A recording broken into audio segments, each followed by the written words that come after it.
Do you ever just find yourself randomly walking this random strange rock we call the Earth, which is floating out into space, out into the infinity of space that never ends, and wonder, what maps can I look at today to make my Monday just a little bit better?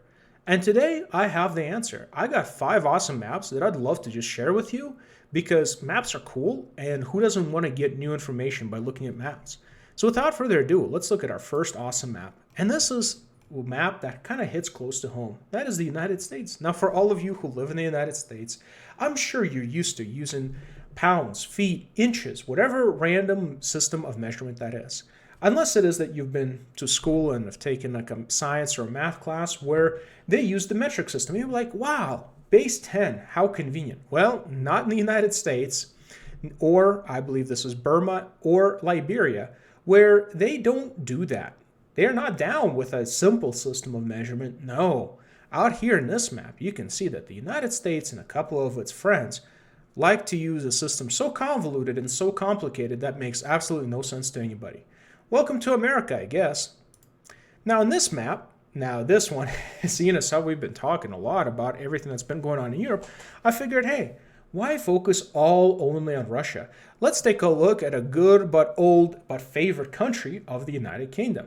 Now, the United Kingdom, contrary to popular belief, wasn't always the friendliest country in the world. And it has quite a long history of just straight up conquering and invading other nations at whim.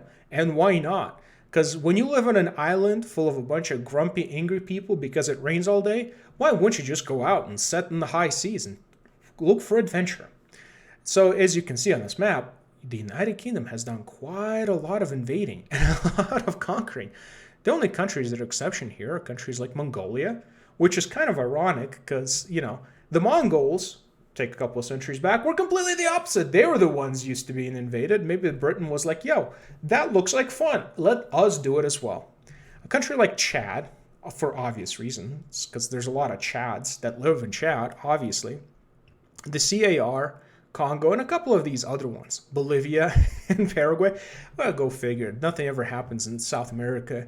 Anyway, so yeah, next time you look at it and be like, wow, can you believe what Russia's doing? Just remember, good old jolly UK has historically probably the most aggressive record of any country that I can think of in recent history. Not to excuse what's going on right now, of course, but history is an important teacher, and the United Kingdom teaches us a very important history of just straight out going out and just finding adventure on other continents and doing not so fun things out there. Europe's most popular last names.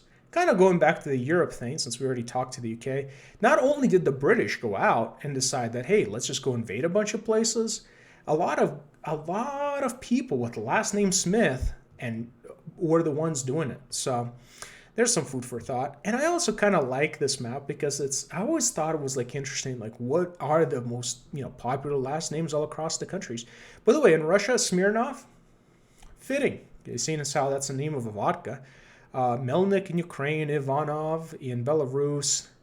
I can't even pronounce the Baltic ones. Anderson, there you go. That's a very familiar one. Hansen, if you live in the Midwest, you meet a lot of people last name Hansen or Anderson. Spain, Garcia. I mean, that one translated very well. Mueller in Germany, and I believe this is Switzerland, Gruber. I mean, there's all kinds of them. Anyway, I don't want to list all of them, but hey, take a look at a map. It's fun.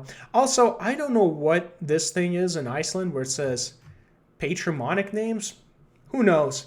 But kind of cool anyway. By the way, in case you missed, I have another video that describes a dude in ancient Greece who decided to be a complete and total mad lad and decided to say, hey, you know what? I'm going to travel as far north as I can go before I hit ice, and I'm going to write about it and tell people what I found. And this dude was named Pytheas, and he lived in 325 BC or 300 BC. So 2,300 years ago, some dude was like, yo, let's just go up here. But anyway, on to the next map. Now, this one hits, again, with the American theme from earlier. Guess what? You ever wonder how big the Mississippi really is? Well, it's not really as big until you look at this map and realize there's a crap ton of rivers that feed into the Mississippi, including the Missouri, which starts all the way up here in Montana, my old stomping ground.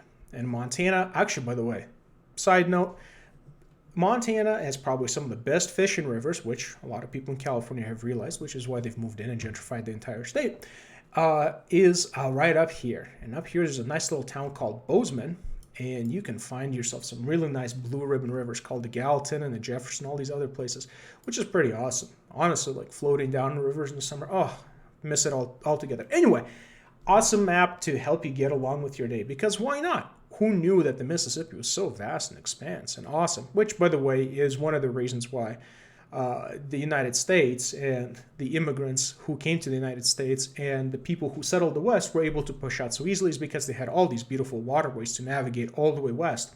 Which, again, water is an important source, not only for agriculture, but also for the ability to travel and to trade. And, of course, finally, and last but not least, keeping on with the American theme, the hours Americans work to pay a mortgage. Some of these areas are not surprising, like California and New York and Miami, which Miami is only kind of a more recent addition, as you can see here. But nobody wants to live in the Midwest or Texas, which I think, I don't know what year this is. I think it was like 21, 22. So if you see here, that is a lot of hours. Look at this. If you want to live in San Francisco, you have to work an average of 107 hours. I'm kind of wondering what the base wage they're using for this. But if you live all the way here in Kansas, man, you could pay off a mortgage with 5 hours of work. I wonder if they're just using the median, nothing based on household income. Oh yeah, so this is just median household incomes.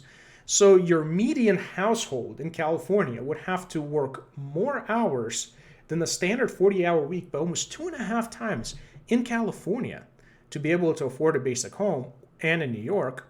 Meanwhile, the closer you get to the Midwest, and the closer you get to these lovely, wonderful waterways, which are great for recreation and fishing and doing all this fun, other great stuff, well, the cheaper it becomes, which is, to me, is very much ironic, because I'd much rather be here fishing, maybe noodling for some catfish, and drinking beers with the boys on the weekends, than I would be out here in California, next to all the overpopulated areas where, just let's be honest, there's not a lot of rivers to go fishing. And if there are rivers, I'm pretty sure I don't want to be fishing in it anyway.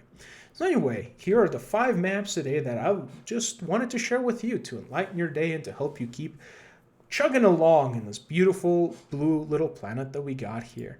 And our planet surely is beautiful. So anyway, if you made it this far, I appreciate it. Thank you for stopping by, and I'll talk to you later.